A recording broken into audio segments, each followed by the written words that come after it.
Warahmatullahi wabarakatuh. Gimana sih Bapak itu bisa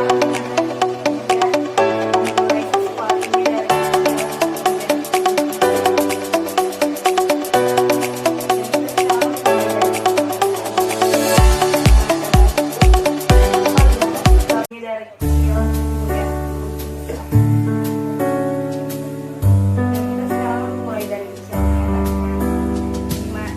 karir? Oke, sahabat-sahabatku, semangat belajar.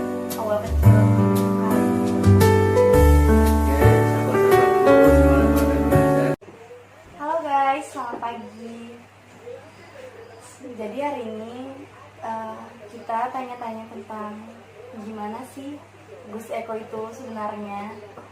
Pasti pada penasaran kan gimana watak seseorang dari Gus Eko ini gimana. Nah, ini dia orangnya. Halo, Seseorang yang assalamualaikum warahmatullahi wabarakatuh. Waalaikumsalam. Jadi Gus Eko ini seseorang dimana dia memulai sesuatunya dari kecil hingga menjadi besar. Dan kita sekarang mulai dari kecilnya tanya gimana sih Bapak itu bisa berujung sukses dari awal kecil karirnya Bapak. Oke, sahabat-sahabatku, dimanapun Anda berada, di YouTube, di Facebook, Instagram, Twitter, media sosial apapun saja, sebetulnya semua orang itu berhak sukses. Tetapi sukses mana yang dia cari, yang dia temukan, yang dia kembangkan itu pasti setiap manusia berbeda-beda. Kalau saya memang dari segi spiritual sama segi pengobatan medis dan medis. Nah, itu sukses saya adalah ketika saya bisa mengobati orang sakit, bisa menyembuhkan. Kalau kamu gimana saja? Nikah. Gitu. Terus Pak, kalau misalnya ini kan ada orang yang berkomentar, oh kok dia bisa apa dari belajar atau dari gimana gitu. Kalau Bapak belajar atau diri sendiri gitu. Enggak, memang dari keluarga saya, dari keluarga Bapak itu memang di antara salah satunya eyang saya, memang beliau ahli spiritual dan suka mengobati orang. Ternyata saya cari nasabnya ke atas, memang salah satu dari ada keturunan dari salah satu para wali yang ada di tanah Jawa. Nggak perlu saya sebutkan. Sini Pak. Enggak, kalau Bapak asli Ponorogo Jawa Timur, kalau Ibu asli Sumatera, jadi jarahnya Masing-masing. masing-masing. Dari kecil Bapak udah menekuni pengobatan ini dari non medis ke medis atau baru berjalan besar gitu. Kalau dari kecil mungkin dia seperti anak-anak lain lah, bermain kelereng, nolong jambu gitu, mencuri pepaya, mencuri tebu, sering. Cuma untuk pengobatan sendiri, selain dari keturunan juga saya nyari guru. Awal mula saya ngobati itu sudah bisa sebetulnya, cuma dikit-dikit saat SMP kelas 1 itu sudah mulai ngobati pasien, tetapi nggak begitu tajam, nggak begitu fokus karena ya masih bermain. Terus 2006 itu saya ikut silat bela diri, itu salatnya di kampung sana di Ponorogo, itu persaudaraan Sejahtera. Jadi 2004 saya latihan, 2005 saya belum disahkan, 2006 saya baru disahkan. Jadi basicnya berantem ada. Sekali juga gitu Iya, ya Pak ya. basicnya berantem memang aja. Terus Pak, kalau gini nih, sebagai kita manusia ya kan ada orang yang berkomentar, Iya. oh masa sih bisa, oh masa sih ini, kadang kan kita kayak, oh kadang kita tertutup sendiri kayak itu. Gimana Bapak nanggepin mereka komentar? Tertutupi maksudnya Iya kayak kita tuh kayak selalu didiskriminasi sama orang gitu, nah kayak iya. dikira bohong-bohongan, Iya, abal-abal gitu. Ya saya pribadi nggak pernah bohongin orang, nggak pernah nipu orang, nggak pernah buat orang merasa tertipu, karena memang saya nggak suka menipu dan nggak hobi menipu. Gitu. Kalau saya menipu orang dari tahun 2010, 2013 sampai saya pindah ke Balikpapan, ya pasti aku udah dicari orang. Iya betul sih Pak. Alhamdulillah sampai sekarang aman-aman aja. Dicari orang bukan karena aibnya, bukan karena saya mencuri, enggak, tapi karena pengen berobat gitu. Profesi Bapak sebagai seorang yang dari segi yang lainnya gitu, Pak, itu gimana cara? Opo, gak usah grogi. Santai wae.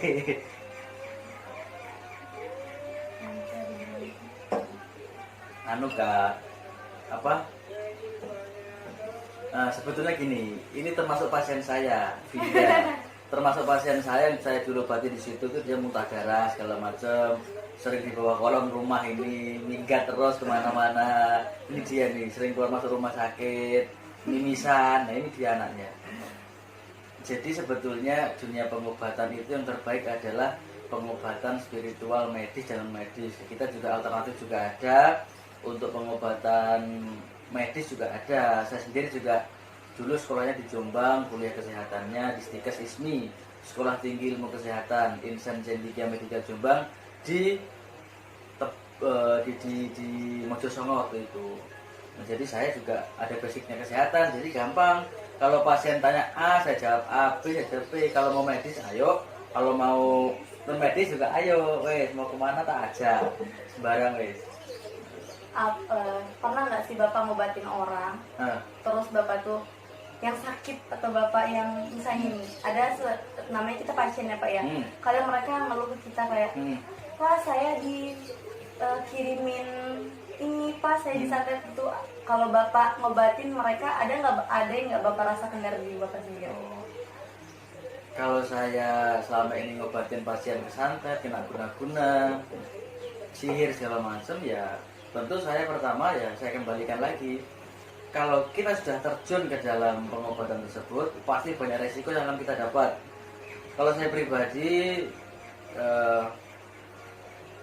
aman aja sih. Contoh kalau kita cabut angin, kan ada orang tuh cabut angin, terus dia masukkan ke dia, terus dia keluarkan lagi. Kalau saya enggak, seketika aja pakai daun sirih atau pakai daun apa. Nah, memang dari segi keilmuan saya, itu guru saya sekarang masih sehat selalu, namanya Mbah Habib Jagat, itu guru saya, guru spiritual saya yang di Balikpapan. Beliau itulah memang yang mengajarkan saya untuk cara pengobatan lebih mematangkan lagi. Jadi kan kita harus belajar terus, nggak boleh merasa puas, nggak boleh, harus belajar terus. Inilah sosok Gus Eko di mana beliau bisa belajar dari awal kecil ke besar, dari gimana beliau bisa mengatur semua tekad dari hal-hal gaib, non medis jadi medis. Inilah seorang Gus Eko yang sebenarnya. Saya itu lucu sebetulnya, saya nggak mau kasar, saya nggak mau yang apa ya, santai aja. Kalau makan, ngopi, kalau mau makan di pinggir jalan ya ayo monggo silakan. Saya nggak ada harus wah harus enggak ada. Gitu. Kamu sekarang berapa umurmu, Dek? 17. Ini namanya kalau mau daftar namanya Vinda, 17 tahun. Perumahan apa jenis? Jam ya sini ya. MT Haryono. Nah, itu. Ya, kegiatan saya kayak gini-gini baik. Pagi bangun tidur, buka HP, telepon sana sini, datangin mereka yang sakit. Nanti kalau pas dinas rumah sakit. Kalau dinas pagi ya sorenya ke rumah. Kalau dinas pagi rumah sakit, sorenya ke pasien, malam pasien. Kalau dinas sore ya pagi sama malamnya muter terus. Muter ke pasien. Nanti kalau sudah berangkat dari Balikpapan ke Surabaya, keliling dunia. Belum lagi nanti kalau keluar kota, Palembang, Sumatera, Jawa Timur, Jawa Tengah. Tetap mereka saudara saya semua. Saya tidak pilih-pilih. Ya. Ngobatin pasien sekaligus traveling. Iya. Ya barokahnya ilmu kali. Iya. Jadi ya seperti itu. Jadi nggak ada yang. Saya juga tidak merasa bangga, tetap seperti manusia biasa. Punya kelebihan kekurangan. Saya ini kekurangan terus, nggak ada lebih-lebih. Ada Pak, kekurangannya Bapak satu. Apa? Belum punya istri lagi. Istriku lo banyak, istriku 1000, di mana-mana ada. Artinya 1000 itu kayak Cak Nun itu bukan berarti istrinya banyak, enggak. Selingkuh seharusnya enggak. Tetap semua diayomi, ada batasnya. ya itulah, nggak ngerti saya. Jadi saya itu miliknya orang banyak, dari kecil, anak SMP, SMA, orang tua, janda-janda banyak. Tetap kita nggak boleh sombong. Jadi bapak ini di sini merantau gitu pak ya? Ya, saya kuliah 2013 di Suja dari Jombang, terus saya ke Balikpapan, merantau, masih KTP Jawa, terus sekarang sudah KTP Balikpapan. Sudah KTP Balikpapan sekarang. Ya, sudah orang sini. Nah jadi itu guys, perjalanan hidup dari seorang Gus Eko. Ya, Dan hari ini terima kasih atas waktu yang kalian punyai. Dari sekian banyaknya waktu, saya ucapkan terima kasih banyak. Dan untuk Gus Eko juga terima kasih sudah hari ini bisa melengkapi wawancara saya. kamu nggak tanya pendidikan yang kupenyam apa? Oh iya, pendidikan yang bapak anuin apa aja? Yang pernah ku sekolahin gitu kan, yang Iya. pernah ku kenyam itu kenyam. Saya lahir tanggal 24 bulan April tahun 1991. Berarti sekarang berapa tahun? 20. 29. Oh, Ya. 20. Lahir bapak Jawa, ibu Sumatera, nikah ya kan. Lahirlah saya anak pertama. Jadi semua cucunya kakek nenek itu yang cowok cuma saya sendiri, yang lainnya perempuan semua. Oke. Saya waktu itu saya lahir di Sumatera sana, di tengah hutan. Bapak ibu di tengah hutan, namanya Sumatera kan masih Iya, pedalaman masih dan belum ada kota sama sekali. dikasih makan pisang, terus ya seperti itu, gubuk tengah-tengah hutan. Kalau hujan ya hujan deras ya bocor semuanya.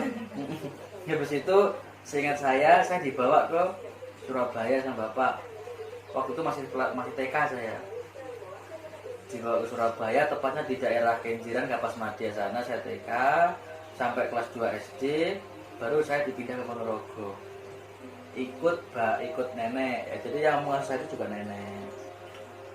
Nah, nenek. Terus selama saya diasuh nenek, ya itu ada bapak juga, ada ibu. Saya sekolah di madrasah Ibtidaiyah MI. Jadi memang pendidikannya agama. MI kelas 6 lulus.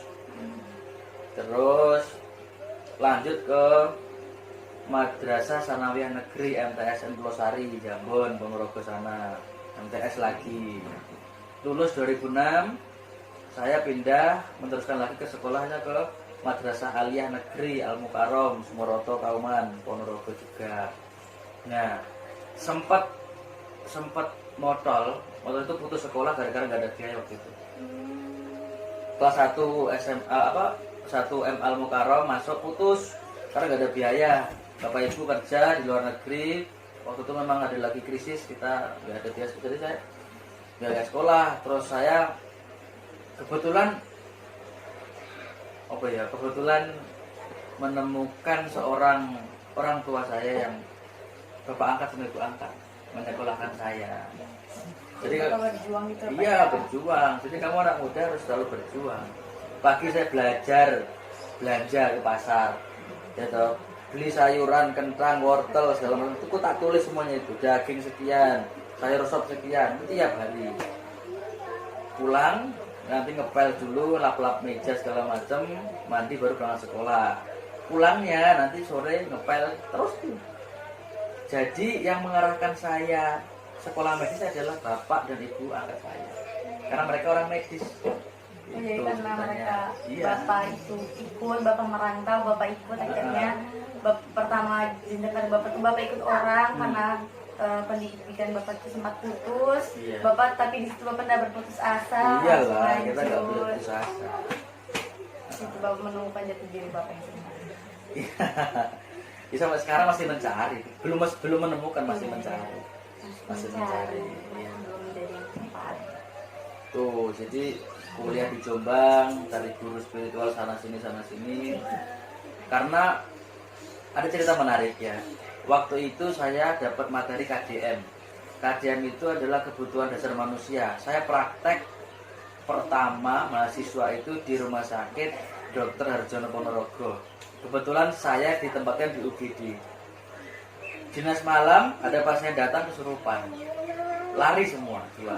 Senior saya lari, ada beberapa tenaga medis juga lari. Kenapa? Saya mikir ini orang kesurupan kok lari semua. Hati saya kayaknya enggak, waduh gimana ini, masa saya tenaga medis juga harus lari.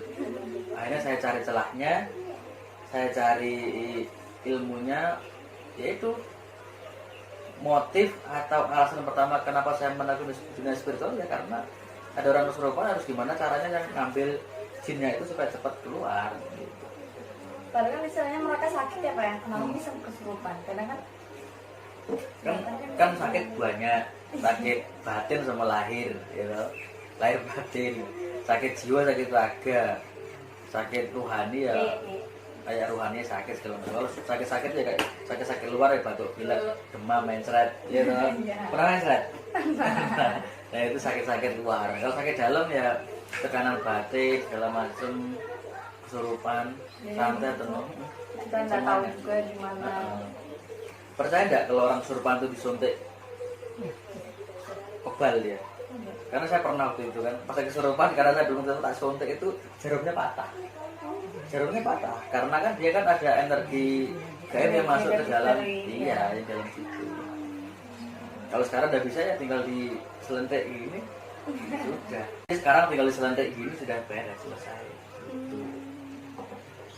Ya kan kita nggak mungkin Pak langsung nyelentik dia langsung begini. Pasti kan ada yang pindah sendiri nih. Pindah kalau nyelentik orang, nggak mungkin orang itu langsung sadar kan? Iya. Karena kita kan bukan dunia non medis. Iya. Berarti nih Pak, misalnya dari Bapak kan Bapak belajar, misalnya kalau pindah ini mau belajar gimana caranya jadi non medis juga bisa gitu Pak. Sebetulnya semua orang tuh bisa belajar asalkan satu ada gurunya yang bimbing, ada guru yang gendong. Ketakutnya kalau kamu belajar dari YouTube, dari buku-buku malah tersesat. Iya. Yang masuk bukan ilmu tapi malah ilmu hitam, hantu, pocong dan sebagainya. Tentu cari guru yang bagus, yang menurutmu bisa bimbing kamu. Gitu. Semua bisa dipelajari asalkan ada niat, kemauan. Tentu juga dibuktikan dengan bakat. Nah, Bakat apa itu Pak? bakat seseorang. Kalau bakatnya medis ya medis, kalau bakatnya pengobatan kalau kamu bakatnya apa? Hah? Nyanyi. Bakatmu nyanyi kan? Iya. Nah, coba kamu nyanyi, rasanya aja coba, biar teman-teman juga tahu kalau Vida ini penyanyi di balik papan loh, nggak main-main loh. Nyanyi apa ini? Di sembarang lah. Oh, kita salawatan aja. Salatullah, salamullah ala Toha Rasulillah. Salatullah, salamullah ala Yasin Habibillah. Subhanallah, luar biasa. Itu bagus selawatan itu. Coba kita bareng-bareng selawatan ya. Salatullah, salamullah ala Toha Rasulillah. Salatullah,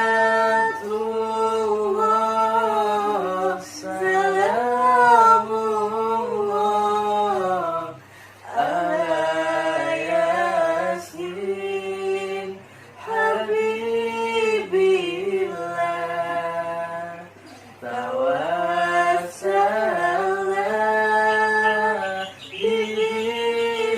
bismillah wa bil hadi Rasulillah wa kulli mujahidillah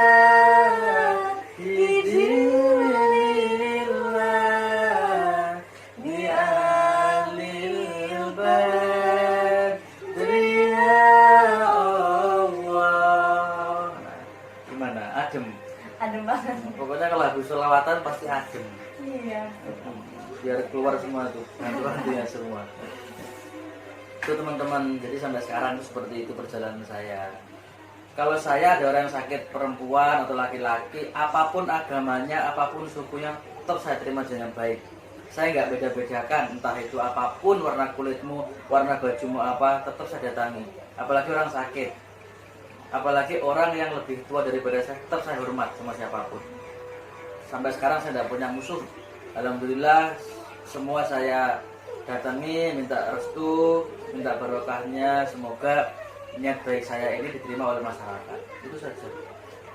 Nah, jadi cukup sekian wawancara dari saya, Pak. Terima kasih Bapak sudah memberi kesempatan kali ini hari Ya, ini di nggak siang. apa-apa. Hari ini Bapak ini sosoknya susah banget ditemuin karena termasuk orang penting beliau. Jadi cukup sekian, terima kasih wawancara hari ini. Semoga dari semua cerita dari Gus Eko ini menginspirasi kalian semua. Terima kasih. Assalamualaikum warahmatullahi wabarakatuh. Waalaikumsalam warahmatullahi wabarakatuh.